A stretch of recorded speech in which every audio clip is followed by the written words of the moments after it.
Wanted to make a quick video just to discuss Bitcoin heading to, let's just say, $250,000.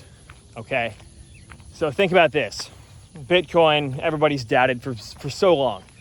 There's been so many critics of Bitcoin, so many people who have told us it's not going to do anything.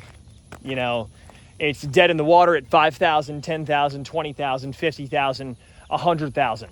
Now, as I've been saying from, basically since 2024, that Bitcoin is going to be going to $250,000.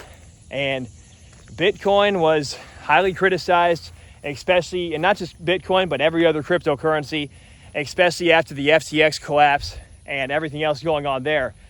And so now we have a situation where crypto is trying to regain legitimacy. And there's a lot of people who I think are, especially in the government, there's a lot of regulatory bullshit that's going on. And crypto is kind of like the Wild West still. It really is. I mean, there's just so much going on with regulation or not regulation or what's going to happen now with this administration. I personally think Trump is very pro-crypto.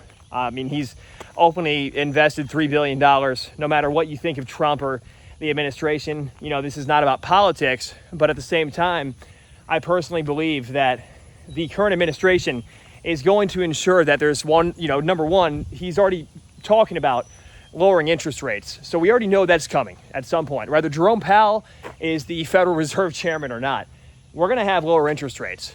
And whether you like it or not, or whether any of us like it, there's going to be more liquidity in the market, lower interest rates, and more demand for higher risk assets.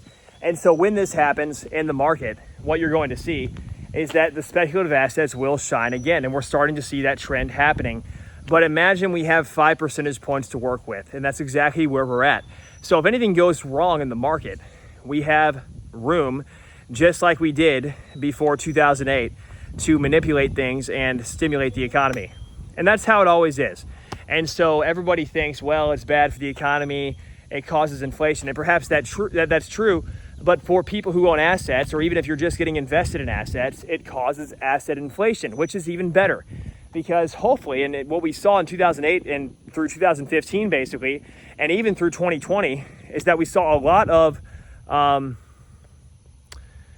just got notified that I passed my MBA program. So that's fantastic. I just obtained my MBA. So now you have to call me Drew Stegman, MBA, in the comments down below. No, my school just contacted me. Anyway, no, that's great news. But what I'm saying is now, hopefully, there's great news for Bitcoin, and with Bitcoin and all of these types of cryptocurrencies, there's always going to be an opportunity, but there's also going to be that risk in the market. So always consult your financial advisor if you're unsure about something. Always remember that this stuff is highly risky, and you might not make as much money as you think. There might be a lot more risk than you anticipate, and you might lose a lot more money than you would ever dare to lose just because of the risk associated with it, even though the opportunity is there. And I've lost a lot of money, and I've made a lot of money on these types of plays. And so you just have to remember that. But at the same time, I'm not so much into crypto as other types of plays, but the higher risk spectrum of the Wild West, the OTC, the NASDAQ, everything else is going to be for those people who are looking to obtain that higher risk profile and anticipation of those higher returns.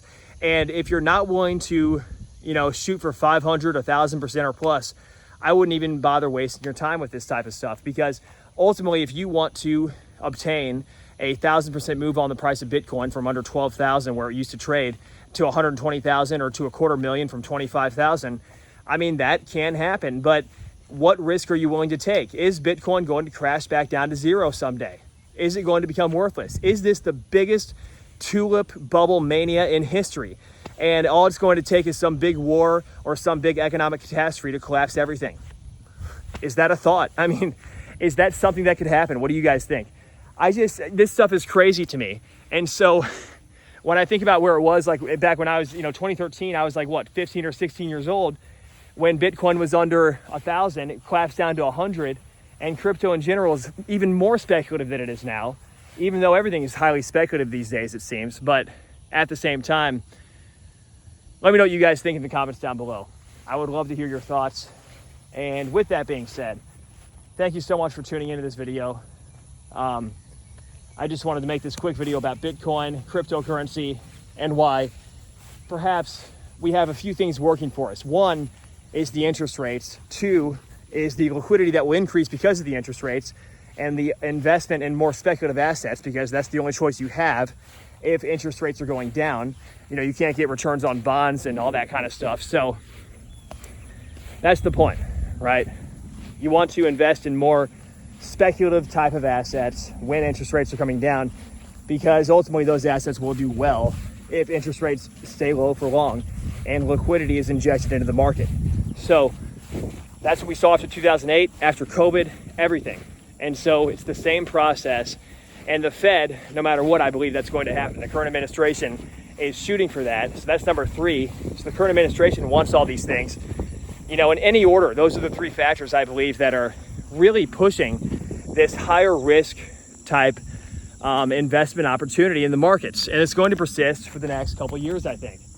And not just the next couple of years, but also, you know, over the next maybe 5 years up until 2030, 2035 even. You know, there might be a massive opportunity to the point where people are able to make ridiculous amounts of money, just like the dot-com bubble. We saw that in 2020 and 2021 very briefly, but what if we see something more pronounced than that as time goes on? And I think that's very possible, and that's also very exciting for those investors who are looking at those opportunities and want to make, you know, that type of return.